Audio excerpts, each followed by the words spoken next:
ভাই বোন, একটু ভাবুন, আপনার জীবনে যত কষ্ট, যত সমস্যা, এগুলো কোনো শাস্তি নয়, বরং আল্লাহ আপনাকে আরও শক্ত, আরও পরিণত, আরও নির্ভরযোগ্য বানানোর উপায়।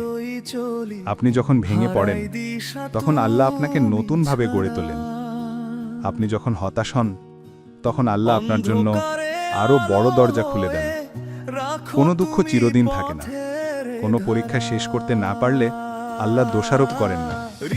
তিনি দেখেন আপনি কত ধৈর্য ধরলেন, কত তাওয়াক্কুল করলেন, আর তার উপর কত ভরসা রাখলেন। তাই কষ্টকে ভয় পাবেন না। মনে রাখবেন যে যত বড় পরীক্ষায় পড়ে, আল্লাহ তার ভবিষ্যৎ তত বড় করে দেন। আজ যা হারিয়েছেন তা আপনাকে ধ্বংস করতে নয়, বরং আরও সুন্দর কিছু দেওয়ার প্রস্তুতি। আল্লাহ কখনো আপনাকে একা ছেড়ে দেন না। তার দয়া আপনার ধারণার চেয়েও বেশি।